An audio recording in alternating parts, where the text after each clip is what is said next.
Hi everyone, my name is Marcia, and today I will be doing a reading lesson for kindergarten. The number of students in the classroom are 25 students. 8 of them are English language learners. It would be in a public school kindergarten general education classroom. Um, Before I even start the lesson, I just want to speak about my student. The student in this case study is a 5-year-old bilingual girl placed in a general education kindergarten classroom. She speaks two languages, which are Polish and English. Her dominant language is Polish. She began learning English last year in preschool. Um, she actually has a twin brother, and they are the only two in the family with a speech disorder. Her parents migrated to the United States before she was born, and her mother is a stay-at-home mom while the father works. The mother's always working with her children at home, especially to improve in speaking English.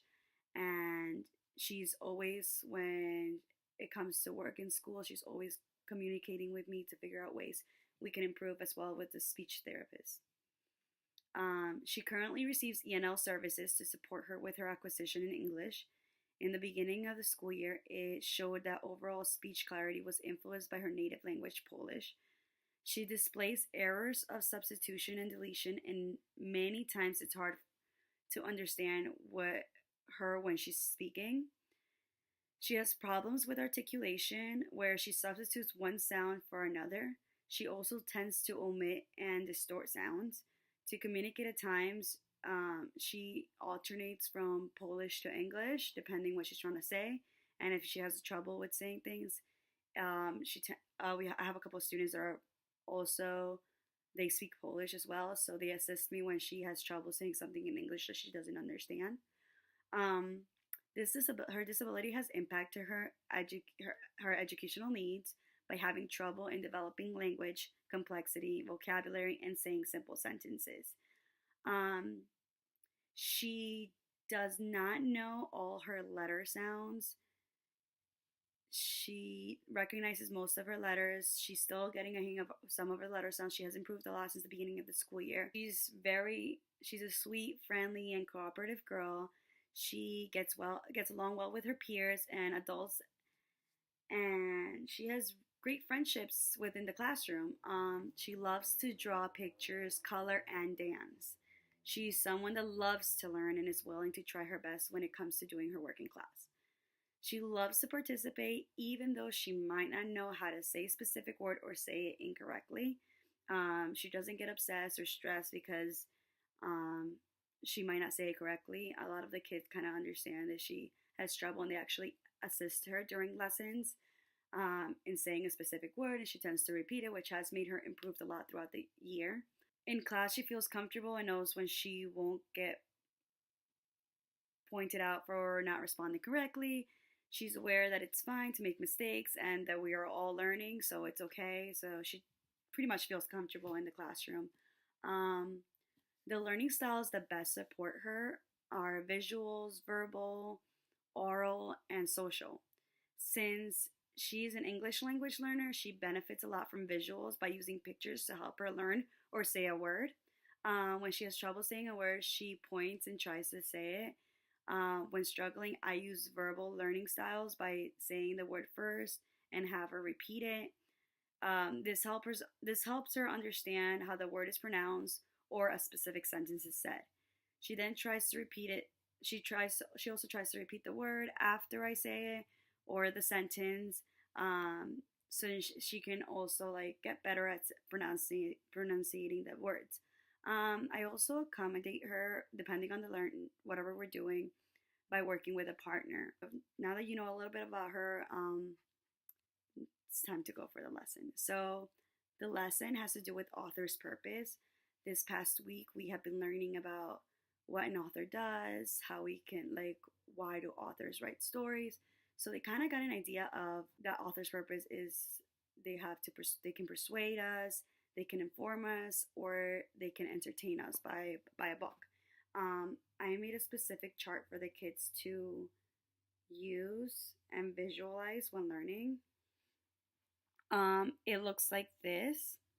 And the chart, it says author's purpose, persuade, to make you do something. And some examples are a menu and a cereal. Since they're still little, they're kind of getting an idea. They're making you buy something from there. They're making you have a healthy cereal by having the gorilla.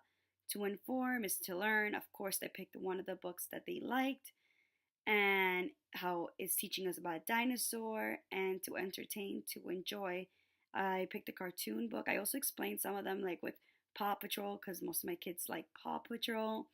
um, with this, they were able to, that was a previous lesson. They were able to kind of get an idea of why the author writes a book. So the central focus of this lesson, is students will develop an understanding of why author writes a selection to help them become a better reader. Students will read a selected book of their choosing based on their Fontes and Pinnell reading level. Students will respond if the book is to inform or entertain. Students will be able to describe why the author wrote the book. So, some of the language demands I will be saying, so especially for my student with the speech impairment, disability, sorry, is she would start her sentence with the author's purpose is to, if it's either to inform or to persuade or to entertain, because, and give an example of why. This is what today's focus is. Since yesterday's lesson was on entertaining, focusing on just books about entertaining, today's lesson is focused on books to inform. And another language demand we can focus on is the book is, they can say, and is entertaining, is used to inform, is used to persuade. Some of the key vocabulary words are author's purpose, inform, entertain, persuade, and author. For the prior knowledge, students should have prior knowledge of knowing what an author does and why we read books. Students should also know the three elements of author's purpose, which we previously learned: persuade, entertain, and inform. To start my lesson, I started with my students peanut butter and jelly time. So as soon as we got there, to refresh their memories and to engage them, I said, "Good morning, friends. Today we'll be focusing on why an author writes a book to help us become better readers. We have learned about the reasons why an author writes the stories. Peanut butter jelly time. Find your partners and discuss what are the reasons why an author writes a story. During this time, the students will quickly engage with each other, turn and talk, and what are the three reasons? They would say to entertain, to inform, to persuade. I will call peanut butter and jelly time, and they will come back to me, and I would have few students, maybe one, or if only one responded to one of them, explain what they said. So to entertain, to inform, to persuade. As soon as I let them share, I will discuss with the students that we have been learning that authors write books for different reasons. Today we're focusing on books that inform and entertain. So that was my little motivation that I had to do with them to begin the lesson, and an introduction to get an idea. Now to introduce the new concept, in my school we do I do, we do, you do. So the I do would be, I will remind the students the difference between the reasons, which is to inform is we learn something, to entertain is for us to enjoy it. I would refer to the previous deep dive T-chart that we made. I will show you a picture of it.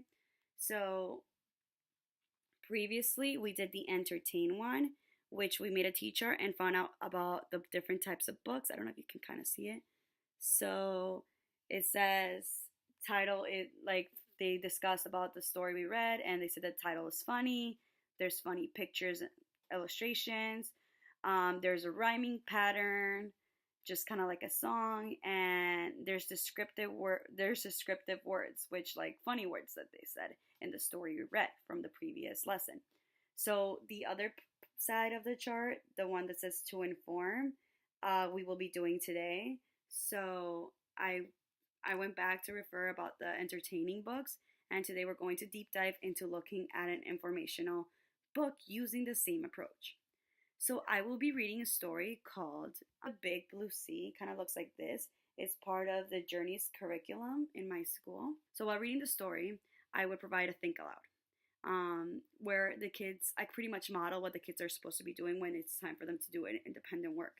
So my think aloud is I would read the story and I would be like noticing some of the things. Oh, boys and girls, I'm noticing that I see real pictures. I don't see illustration. I see real pictures. And from there, I start writing on the anchor chart, like how I did over here. So I said there's table of contents, there's real pictures. I learned about different types of fish, and I also noticed that there was captions to help me learn facts about it. So as I read the book, I jotted some things down, and for the kids to remember. During this time, I do not let them. I have them, put their listening ears and pay attention to what I'm doing because then they're gonna do it. So I provided examples and I made the teacher for the students to realize what it was. Now it's we do time. We do, I provided shared reading on the smartboard. I used A to C Reading, a website online, and I provided a story called See the Sea Otters, which it was a short story. I think it was guided level B. So I kind of just went over it because I read the story to them, and it was a quick story. And then after that, after reading the story, See the Sea Otter, the students were going to do peanut butter and jelly time where they discussed with their partner what was the author's purpose. Was it to entertain or to inform? During that, I noticed that I, of course, reminded them to look at the T chart to help them get an idea of what it is. And they were talking to their peers, and I was walking around to make sure they were understanding or if they were both talking or not talking. Once peanut butter and jelly time was over, I stopped the students and was like, all right, boys and girls, what can you tell me? Was the author trying to inform us or was it trying to entertain us? Of course, I had a few responses. Most of them said to inform, and I asked them, why is it to inform? And they were saying, oh, because I learned about how the sea otter cracks a clam with, I think it was a clam with a shell. I mean with a rock. Or we learned about the different body parts of the sea otter. They referred back to the picture. They told me what page to go on to, and we saw it giving us information about sea otters. After that, we were able to discuss. They gave me a couple of different ideas. I did have one student saying it was to entertain because they really enjoyed the story. And I was like, I'm glad they enjoyed the story. I know they were getting confused because it was a really good story. I referred back to the story. I was like, did it have funny pictures? Like the T-chart. I'm like, did it have funny pictures? They're like, no, it didn't. It had real pictures. I'm like, okay. Did it say funny words? Did it have rhyming? And they're like, nope. They were trying to teach us something. I was like, oh, I'm glad you enjoyed it. So it's a fun book, but it was to inform us. It was teaching us about sea otters. So after we had the shared reading, of my kids would go on to their groups. I have 5 different groups, but they're all just because I have so many students.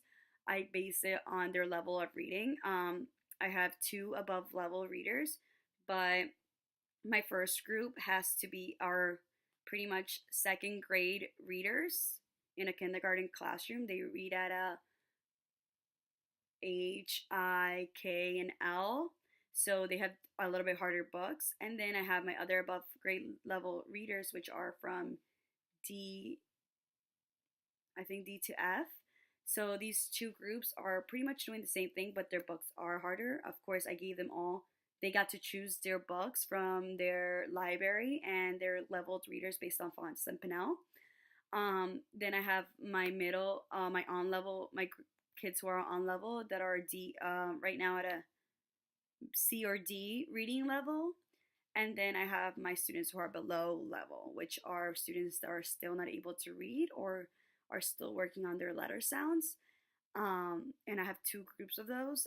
One is a low ENL, below level ENL students because they also work with they also work with an ENL provider, teacher.